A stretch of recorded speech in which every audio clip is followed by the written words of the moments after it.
continue our special coverage ahead of the budget statement reading by the gentleman you see in those images on your screen, the Treasury Cabinet Secretary, John Mbadi. He is flanked by members of the Treasury, board members, as well as the members of different departments within the Treasury. So this is ahead of that momentous occasion when he gets to Parliament and he delivers the budget statement. It's required by the Public Finance Management Act. More specifically, that is, let me just see the provision, that is 40, and that is 41, which reads, each financial year, the Cabinet Secretary shall, with the approval of Cabinet, make a public pronouncement of the budget policy highlights and revenue-raising measures for the national government. So that is the Public Finance Management Act 41. Each financial year, the Cabinet Secretary shall, with the approval of Cabinet, make a public pronouncement of the budget policy highlights and revenue-raising measures for the national government.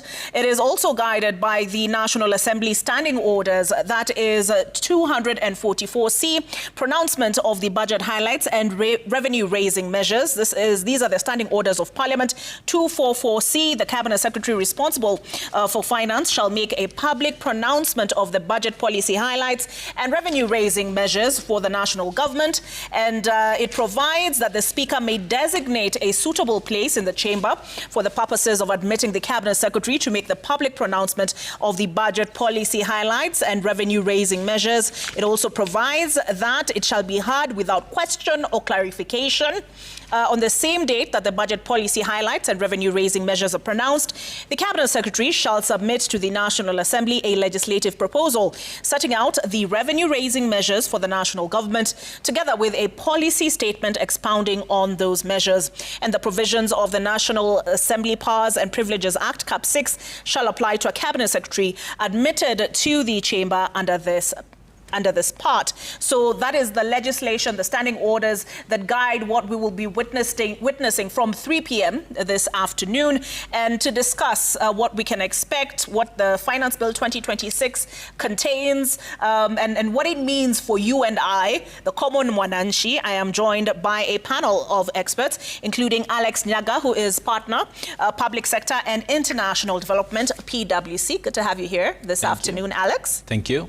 We're also joined by Rachel Njuguna, Associate Director, EY Tax. Rachel, good to have you. We were together last year. Good to have you back. Thank you, Olivier. All right. We also have my namesake, CPA Olive Gitao, ISPAC Council Member. Good to have you here as well. Thank you, Olive. All right. And from Bajeti Hub, we have Eric Kinaga Mbogwa, who is the Governance and Political Economy Consultant, Bajeti Hub. All right. So I just want to go through some of the highlights as published by the Parliament, National Assembly, in the course of the last few weeks, to get the public prepared for what they can expect to hear this afternoon. And these are the highlights. Quickly just pulling them up. All right, so first of all, they've been very keen to make the case that the Finance Bill 2026 does not contain any amendments to existing land laws and does not impose any tax or burden on freehold land. So that's one of the big issues that they've been seeking to clarify. They say the Finance Bill 2026 contains it is untrue that the Finance Bill 2026 contains any provision proposing to convert freehold land to leasehold land. They say the Finance Bill 2026 does not impose withholding tax on digital content monetization or digital marketplace transactions. They say the Finance Bill 2026 does not increase the existing resident rental income tax. The bill proposes to treat rental income earned by non-resident landlords as a final tax upon payment of a 30% withholding tax on the gross rental income received. And they say that it is untrue that the Finance Bill 2026 intends to impose a 16% VAT on any other additional taxes on M-Pesa transactions. I know M-Pesa has been a huge one for people, but part of what they also highlight in terms of relief, they say exemption of dependents' pension benefits from taxation. So they say the bill proposes that pension benefits paid to dependents or beneficiaries of a deceased pension scheme scheme member will not be subject to income tax. They say exemption of property transfers to rates from capital gains tax, excise duty on mobile to be charged upon activation. So currently, when a mobile phone is imported into Kenya, excise duty is payable immediately at the point of importation, regardless of whether the device is ever sold or used. Similarly, for phones manufactured locally, excise duty becomes due at the time a device is released from the factory. Under the proposed amendment, excise duty will no longer be payable at importation or upon release of a device from the factory. Instead, the tax will become due only when the phone is activated on a mobile network.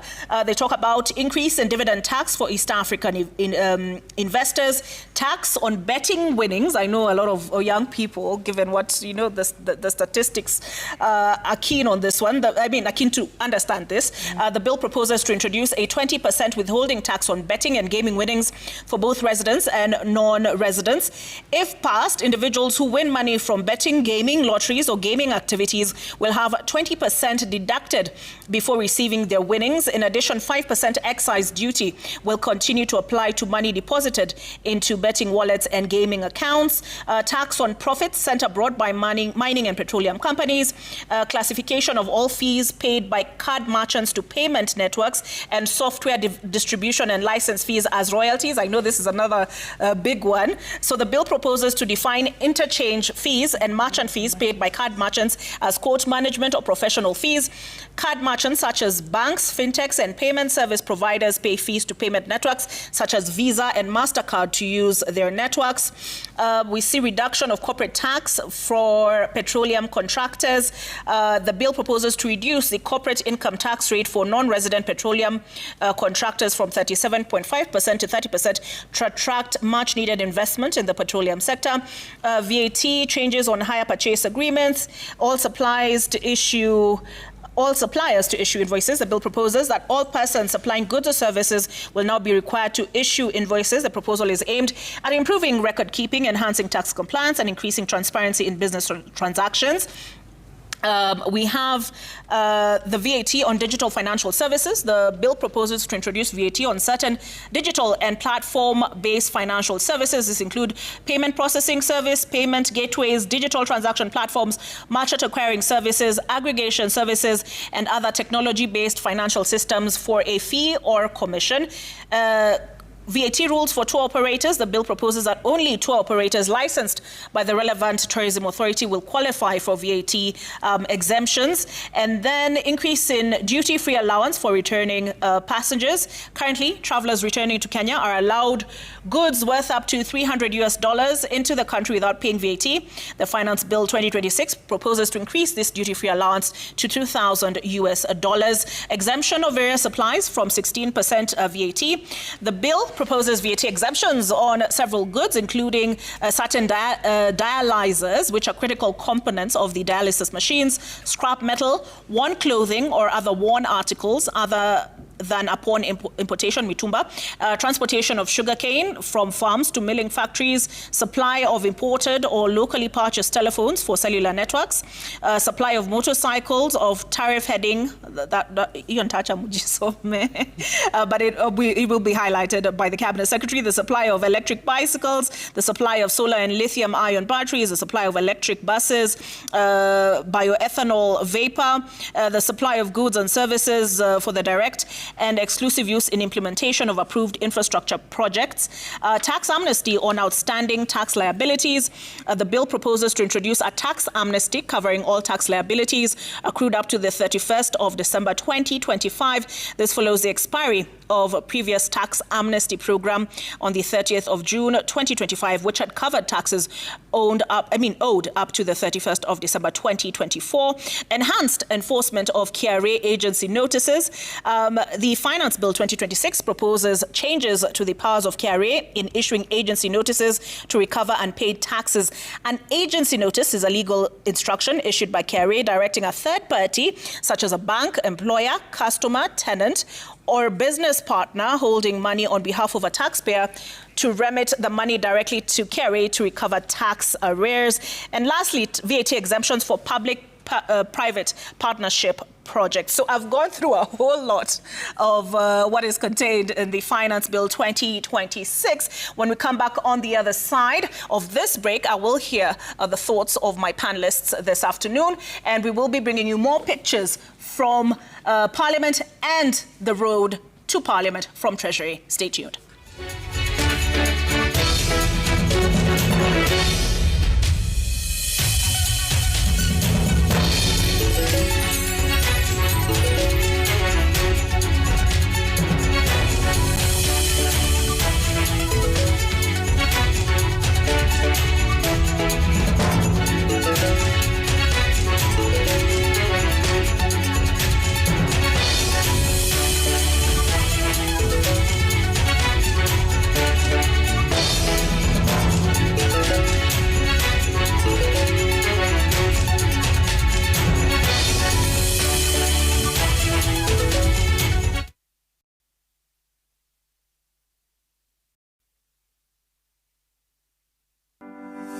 Kwako ewe mkulima wa nyanya, viazi, aina zote za mboga na matunda, shikamo! Vuna zaidi ukitumia Easy Grow kwa miche michanga almaarufu young seedlings. Tumia Easy Grow starter yenye virutubisho na vichecheo. Inatumika kueneza mizizi almaarufu root development. Baada ya mwezi mmoja, tumia Easy Grow vegetative ambayo husaidia mimea kunawiri na kustawisha matawi. Tumia gramu 40 kwenye bomba la lita 20 kunyunyizia matawi, kuivisha matunda na kuzuia maua kuanguka almaarufu flower abortion. Tumia Easy Grow fruit and flower kwa tunda lenye umbo halisi na tamu.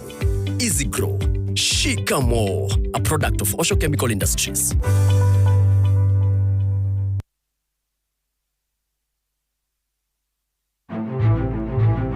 Pork is affordable and easy to cook. Whether it's chops, loin, or regular pork, you can roast it, fry it, or prepare it in any way you like.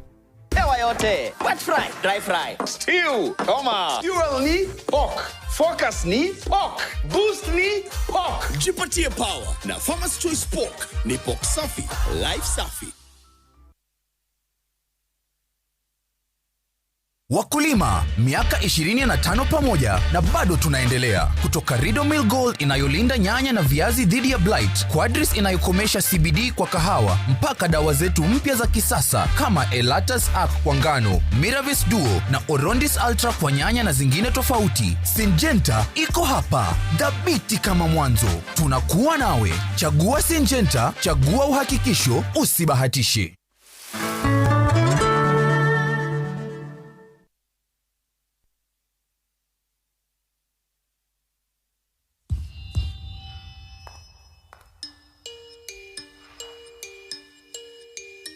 Every time I got into trouble as a child, I'd get yelled at. Wajiko, kuja. I wasn't much of a player, but in high school, they called me Zidane. At the age of 9, I beat my big brother at chess. And that's how Kamoni became Kamonski. In Form 1, I got the name Small Time, but that did not stop me. My teachers, they saw a leader in me. They nicknamed me Jara after Jaramogi. After becoming a proud dad of 3 girls, people started calling me Baba Girls. Kuna time nilikuwa na uyoyo mob. Manze mpaka nikaitwa mayoyo. To people backstage, I'm just Mzae. Wanafikiri sijui. Back home, I'm still Madenge everywhere I go. In my neighborhood, I'm just Shikona, the girl next door. Before every show, I tell myself, Mwalimu, you've got this. But you might know me better as Nameless. But to the world, I'm Shix Kapienga. I'm your host, Churchill. And for 60 years, we've helped Kenyans create great as Housing Finance, HFC, and HF Group. And now, great has a new name, HFCB, Banking, Insurance, Property.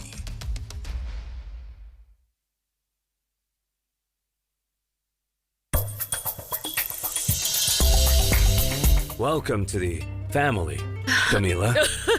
Thank you. Oh, you're very emotional. Yes. Quality is on a mission.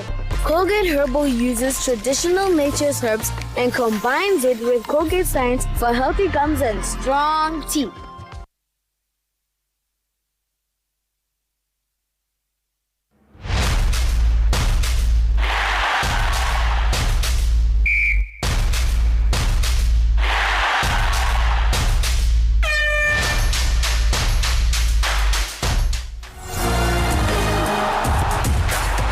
From 11th June to 19th July, everything can wait. The FIFA World Cup 2026. Get DSTV access for as little as 1,450 Kenya shillings today.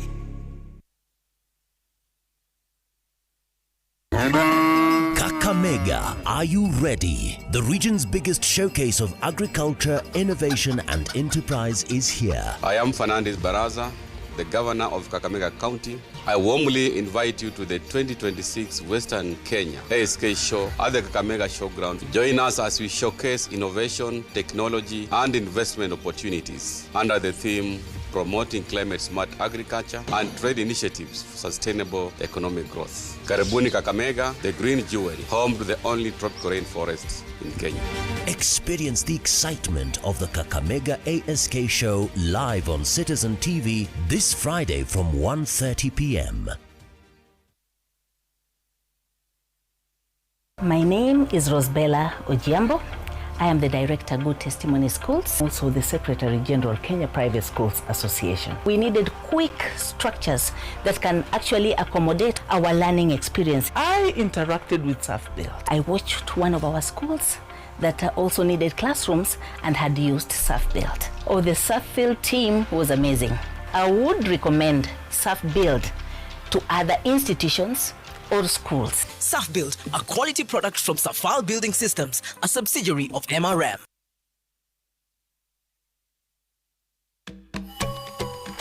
From the sweat on our farms to the billions feeding Kenya. Every day, Kenya's Gold brings you the real stories, the smart tech and the solutions shaping modern farming. From the shamba to climate change, markets to modern machinery. Don't miss Kenya's Gold every weekday at 6 p.m. only on Citizen TV.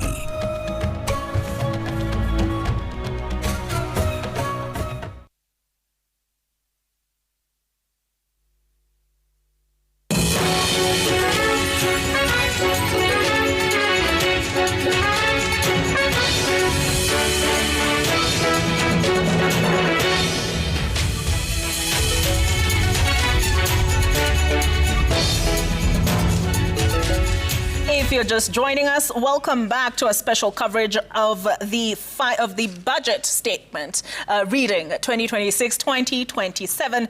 And joining me as we have this conversation and as we monitor the movement from Treasury to Parliament of the Treasury Cabinet Secretary John Mbadi. Looks like it's a slow slog there, right? But you know, we've had the customary pictures taken outside Treasury with him holding the briefcase containing the budget statement 2026-2027.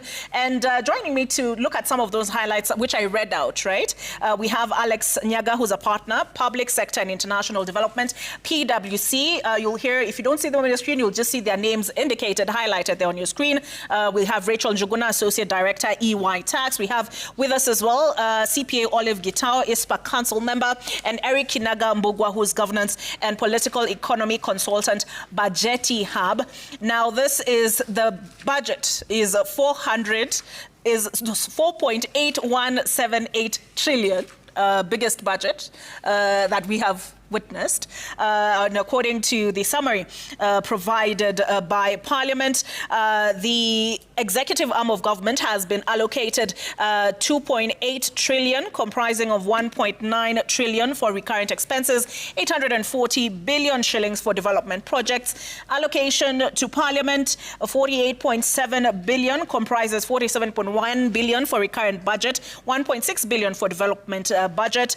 Allocation to the judiciary, it's been allocated 30.4 billion, comprising 927 million for the JSC, 26.9 billion for judiciary's recurrent expenses, and 2.6 billion for development projects. Counties, just yesterday, it was mediated to receive 428 billion shillings. So a lot to consider this afternoon. I'll start with you, Eric.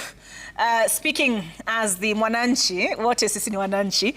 What has, I know I just highlighted some of what is contained in the bill, what the overall figures are, the big numbers. What stands out to you? Thanks, I'm glad to be here. Some of the things that stand out for me in this budget is the context in which it's been presented. I think it's important to appreciate the context we are in.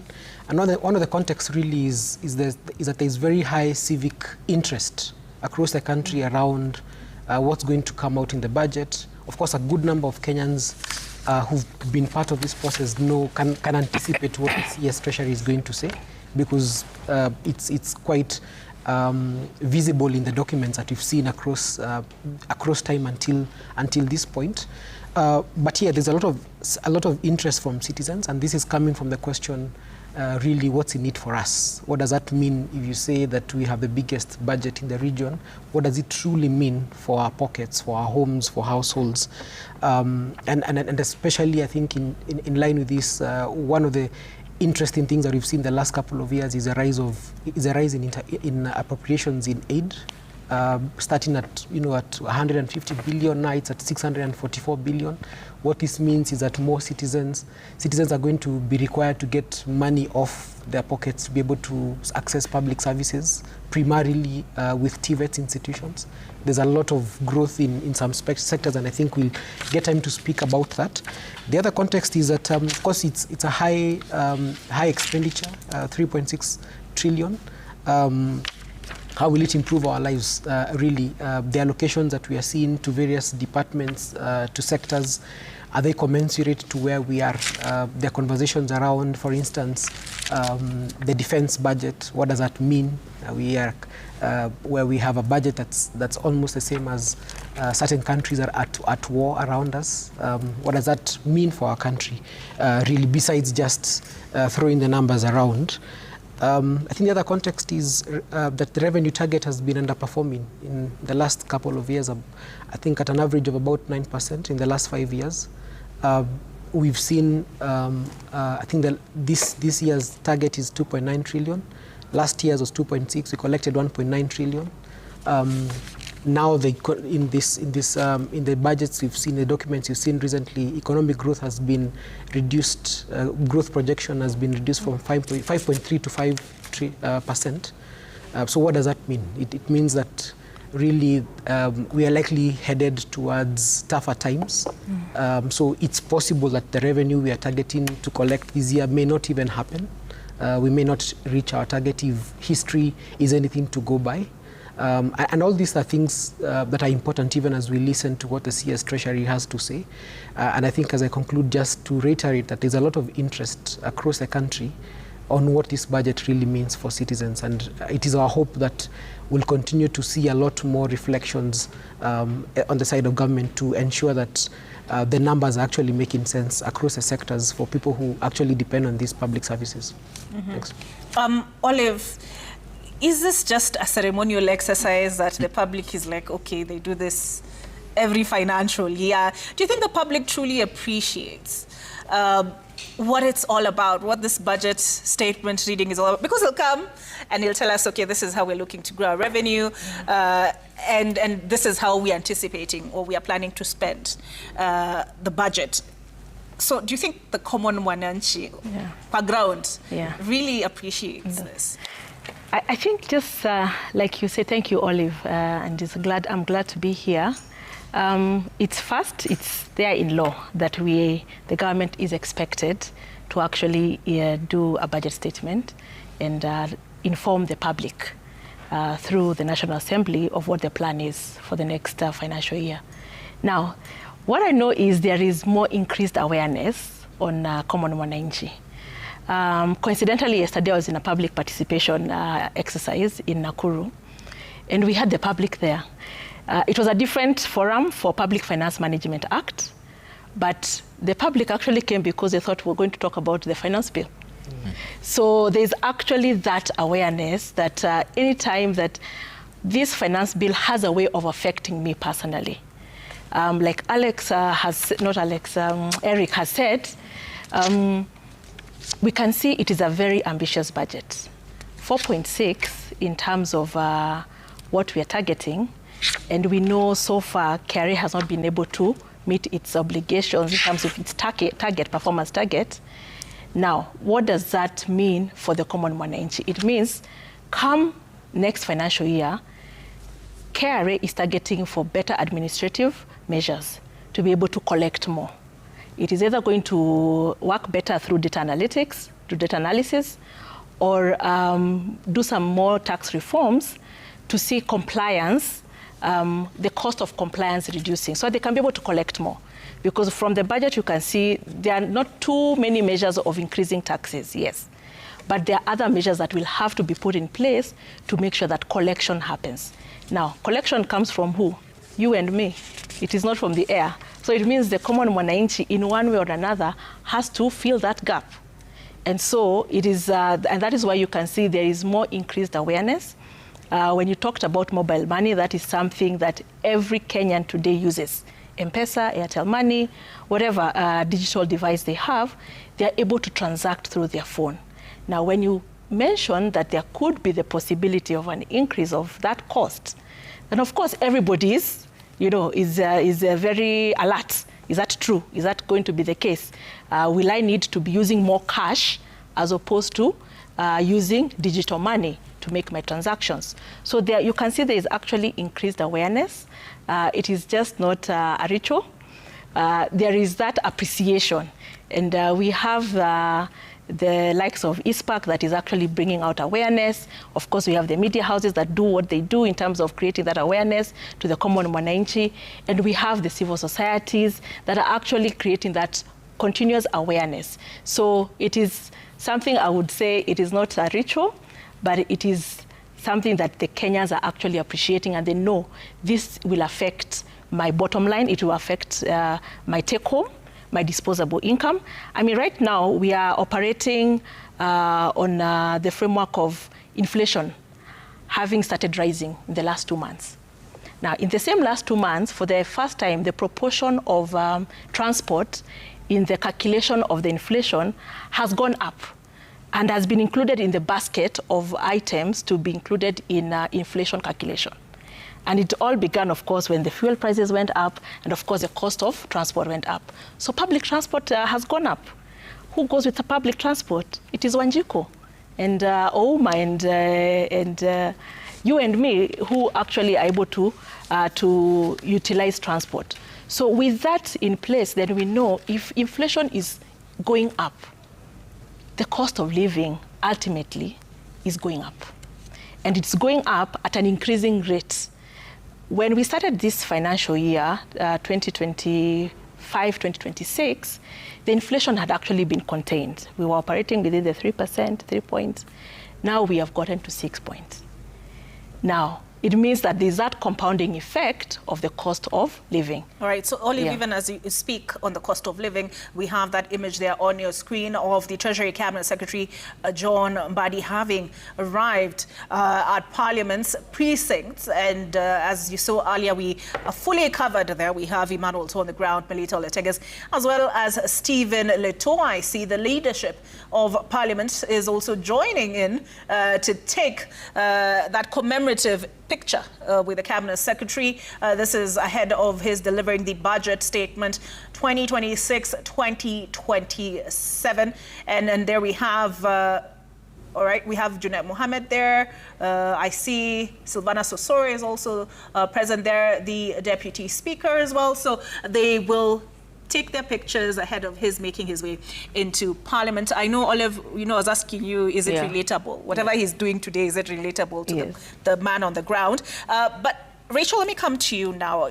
As Olive had mentioned, a lot of what Kenyans are paying keen attention to is, are they going to increase taxes? How is this going to affect my bottom line, right? And we're, of course, operating under certain fiscal constraints and global impacts, the global impact on our economy, especially occasioned more recently by the rise in the cost of fuel. But Rachel, usually we see some analysis released by, experts such as yourselves, insights into this finance bill. How does the finance bill play into what we'll be hearing today, the budget statement?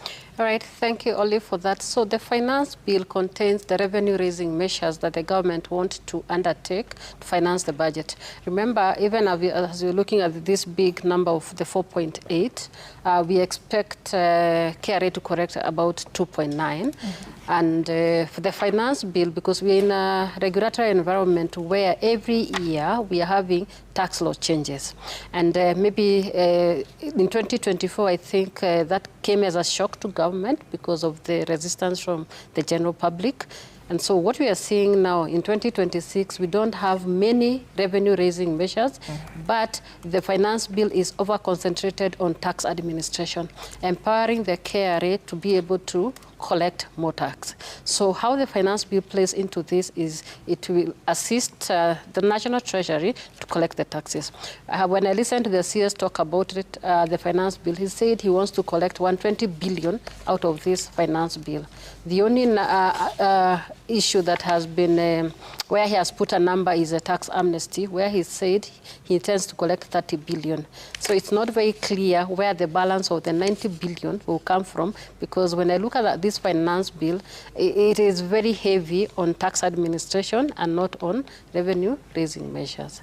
Yeah. Interesting. Yeah. Do you share the same perspective, Alex?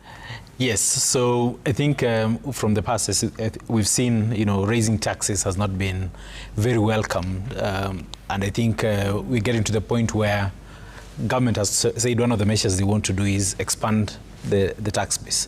So I think you're right to say that, yes, the administration is one of the, revenue administration is one of the key things that KRA is going to do, make it more efficient, empower KRA to be able to do their work more efficiently, use more technology to be able to reach more people.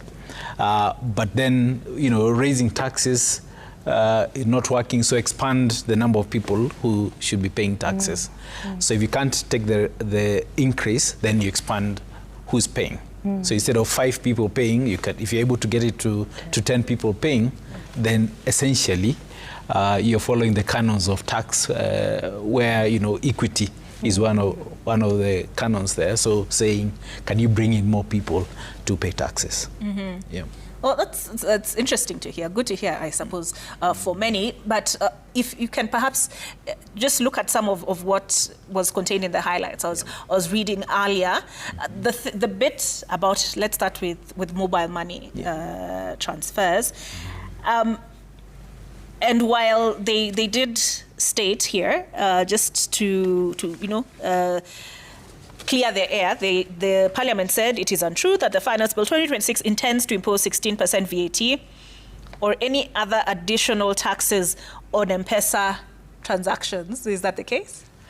Well, the act will be out soon, so we'll be able to see it in black and white, what the actual thing is. Obviously, before the budget, what you have is a bill, and you have the budget policy statement, and that is what typically is used to then estimate or guess what will be in the speech and what will be in the act. So that we'll have to see when the act comes into play. Okay, and what do you make of this tax exemption for e-mobility? Do you think that was informed by the situation in which we find ourselves? We've seen the escalation again, the Strait of Hormuz closed, US and Iran, US striking, Iran striking previously, Israel and Israel. So that situation doesn't seem to be quite resolved. So do you know these e-mobility facilitation exemptions? Did that come as a surprise to you? No, actually, I think what comes as a surprise is the way it's been done. But maybe let me give a wider context first before we even get to the process. So one of the things that we saw in the budget policy statement is that government is really intentional about growing e-mobility and supporting the circular economy. So, and that they've indicated in their policy statement is an area they see for growth, an opportunity to create more jobs and create more industries.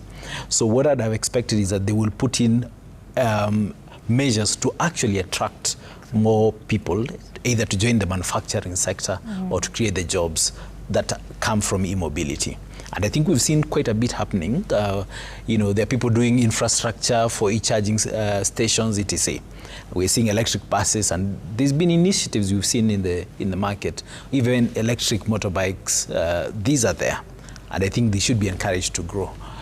What I would have expected is that they continue having them as zero rated. When they've made them exempt, yes, that means the input VAT that the manufacturer incurs cannot be recovered by the manufacturer.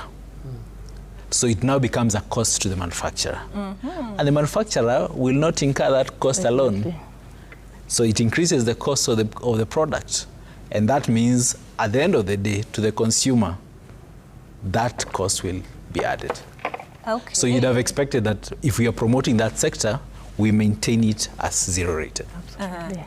Okay, I'm learning a lot. And I agree with him in that context because, and it still goes back to stability of our tax legislation and the policy framework. First, we put this at zero rate to spur, development of that sector and to make people, transition to e-mobility. A year later, we take it to the exemption list. Exemption list, as he says, all the input tax for the manufacturer would not be claimable. And of course, it increases the cost of the buses. And so that means that the stability of our tax legislation, it's very uncertain. You cannot plan. Like the manufacturers who are doing these buses, now they have to go back and plan around the financial metrics around their business. They had planned with a zero rate, now it's exempt. It brings so many factors, economic factors that come in, which were not premeditated. Yeah. So, why did they do it? Yes, Olive. Yeah, let me just add to that as well. We know in 2023, Kenya hosted the Climate Change Summit. And our president gave very bold statements and commitments in terms of moving ourselves towards a green economy. Now, moving this from zero rated to exempt is inconsistent with what is a government policy on green economy. Because like they have said very well, when you move it to exempt, you will not claim the input tax. So the end customer will bear that cost, and that product becomes more expensive. That's what happens when you move it from zero rated to exempt. Probably they're looking for revenue somewhere, and that's where they're pushing it, and they realize Kenyans are actually embracing green economy. But now when they're embracing, it's not the time to actually go and tax them more. It's to actually allow them to keep embracing it, and now the effects of those products in growing the economy is what now we will be able now to earn as revenue from that, not the onset, not directly moving it to exempt. I think that is now where probably the deviation has come, and there needs to be a relook at it so that we encourage more of green economy and we encourage Kenyans to move towards that direction. Otherwise, this becomes very inconsistent, and I am not so sure what message we are trying to send, or the government is trying to send, whilst one side is saying this and the other side is saying this. So there needs to be a bit of alignment on the message they are trying to send on green economy. Okay, so Eric, just as Olive had stated earlier, Kenyans wako antenna you know, after the finance bill of 2024, they're quite keen now, and they want to know that their public, when they publicly, as they participate in these processes, that their voices and their feedback is actually taken on board. As Budgety Hub, are there certain submissions you made with regard to the finance bill of 2026? Yes, there have been submissions that we've made, I think about 2 weeks ago. So we're yet to see, like you mentioned, we're yet to see what has been taken up because of all the budget documents that came out this year, and of course in previous years, the finance bill has the largest attention, which is both a good and a bad thing, really. Good thing that we have interest, which hasn't always been there, really good thing. Only that the elephant is not mainly there. So when you think about the budget, for instance, at an expenditure or revenue rather target of 2.9 trillion, the finance bill projected, I remember from our conversations with the committee, the entirety of what the government was seeking to raise using the finance bill this year was just about 170 billion. So when you think about the level of attention on the finance bill compared to attention on other key documents that come out, for instance, the budget estimates, what's the, which is the expenditure really side of things. Where is money actually going to? The 3.6 trillion, where is it actually going to? And is there a case that has been built around some of the proposals that are being made? And some of these issues have been flagged by the Budget and Appropriations Committee. We at Budgeti have noticed that there's not much focus by a lot of stakeholders, and especially citizens, on the budget and appropriation side. So on the finance part, you'll find a lot of, the submissions, the presentation, appearances, quite robust, and which is a really good thing because we've not always been that as a country. But there's a lot more focus around the expenditure, because one way of reducing the deficit is to collect more taxes. But that's not the only way that you can reduce the deficit. The other way is to rationalize your expenses. And that's a conversation we're not having a lot in the country around, are some offices getting the due resources they need? The government in recent times has spoken about zero-based budgeting, really nice approach where it would be a departure from the way we do our budgets every year, which is to look at what the allocation was last year, adjust for inflation, and decide what a new provision is.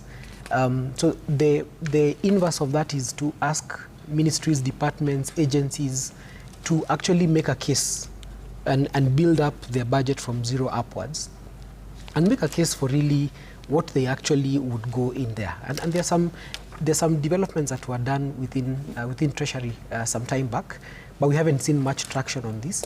And this is one of the things that we hope that could have a lot more traction. But going back to some of the suggestions and recommendations that we gave to the finance and budget, the finance committee on the finance bill, one of them was to actually simplify the finance bill. That was our recommendation 001, that we don't need to be tax experts or accountants to be able to interact with the finance bill. And currently, the way it's framed, you would need to be at a certain level of expertise for you to actually engage with the finance bill as is, considering that it's an omnibus kind of bill where everything is pulled in right there. And we've seen attempts over the last couple of years as a result of sustained advocacy by citizens and various stakeholders to simplify the budget. So today we have, nowadays and for a couple of years, we have the Mwananchi version of the budget. Why can't we have the Mwananchi version of the finance bill? Where government is not come in later, like you did, to provide highlights of what is not in the finance bill, because then it would reduce the misinformation, the disinformation that is running around, so that people do actually understand that this is what you're seeking to do, and this is the reason why we're seeking to do it. I'll give an example. One of the things we did raise the issue about the excise tax on smartphones, for instance. And historically, the excise tax is also called sin tax. Going back to school, it's a tax that you impose on to control behavior within society. So when you have excise tax on global payments, for instance, what are you trying to? What message are you passing across? The use of the administration of various types of taxes, not necessarily to control behavior, but the seeming implication being to just collect revenue. So if it sort of feels like amongst the other canals of taxation, which is rationalizing and making that, ensuring that taxation ensures that people are equal, it's not the only, revenue is not the number one reason why you do taxation. There are various other reasons, but there seems with the finance bill to be a lot of preoccupation on just revenue collection. Okay. And that is something we don't think is quite fair for citizens, and especially because there are a lot more things that could be done, especially around revenue administration, to ensure that we are able to have those stopgaps that could then improve the level of compliance across board. The same goes for e-teams. For instance, we did suggest that KRA undertakes an enhanced civic education process. Let Kenyans understand, both in the formal and the informal, especially the informal sector, on why e-teams is important. Okay. It would be good for everyone to be able to comply around e-teams. This would improve revenue performance, reduce revenue leakages. But the approach we see adopted in the finance bill, and I don't know if it's going to change in the Finance Act, is a lot more of very punitive enforcement. So you have a lot of penalties being prescribed around some of these provisions, which may not do very well in terms of improving compliance, which is the actual intended course of action with the finance bill. Okay. Alex, I mean, is Eric being idealistic when he talks about cut your coat according to your cloth? You know, when Treasury comes up with these figures or settles or whatever. Yeah. Are they considering, okay, this is our revenue, this is what we are able to collect in revenue, we have to consider public debt situation, or are they like, okay, so this is where we want to go, and this is how much it will cost us, and we need to figure out how to plug that deficit? Yeah, Olive, that's a very loaded question. Because I think they're faced with two things. There's a development, not even two, I think even three. There's a development that they've promised through the better strategy. So there are things they've said they will do. So those need to be financed. Secondly, there's the debt that has been incurred before, and there's the debt that is accruing now. There's the interest rate that is also accruing, which has to be paid. And then, so before they even start doing anything, they have to look for about 1.9 trillion just before even budgeting to pay debts. Then there's the amount that needs to go to the counties, which they've now agreed to above 400 billion. For 28. Yes. So that has to be catered for. And they've promised we have to really make devolution work, because development has to get to the ground where the mwananchi is. So they're faced with that challenge. Now, thirdly, they're also facing the development that they promised. So what money is there for development? And then there's a recurrent expenditure, which is basically the staff overheads that they have and the other commitments that they have to run a government. So that puts them in a very challenging position, and I wouldn't envy the cabinet secretary in balancing the obligations and what they need to do. But the biggest, I think, problem that we have is actually the debt situation. Because if you think about it, if you're paying 2 over 5 of what we get to debt, that is a very tight position to be in. And I think the approach that they're taking now to diversify the sources of income, for me, is a welcome move, because then that starts to help them reduce the pressure that they have, and also the options that they have to raise revenue within the economy. Yeah. But if you compare our expenditure budgets with our neighbors, for example, our neighbors, they've also published, but if you look at the portion of debt that their budgets contain versus what portion of debt our budget contains, it's very, very, very challenging. In fact, I think if you say we are spending, our budget this year is 4.8 trillion. Our public debt is 12 trillion. So essentially, even without incurring any expense, if the CS said we are not going to spend anything this year or next year or the year after, it will take us 3 years to pay off this debt. So you can understand now the challenges that we are faced with. Okay. Yeah. I know this one is controversial, Rachel, but you can choose to decline to respond to it. But how much influence do entities such as the IMF have on, the tax relief that government can give and other policy decisions? Well, we can't sit here and just lie to ourselves that those big brothers do not have influence over how, the developing countries run their countries. I think that will be lying to ourselves. However, we've seen the many policy directions that they try to impose on like a country like Kenya being translated into maybe our tax legislation, how we borrow, how much we allocate to development, for example. But the thing is, when we look at the rationalization directions that they give, sometimes they're not workable because in our market or in our country, there are sectors that we need to maybe incentivize so that they grow. For example, they came and said, oh, you have to reduce these very onerous investment deductions. But when you look at the policy framework around it, it was just a matter of let this manufacturer who has invested get his investment deduction in a year instead of, pulling it for several years. So it all depends on are we taking those directions without looking at what is really happening on ground. Yeah. So it's a balancing act. It's true. Yeah. Okay. I think it's only, I think just to quickly add, the truth is that the IMF and these international financial institutions are lenders of last resort.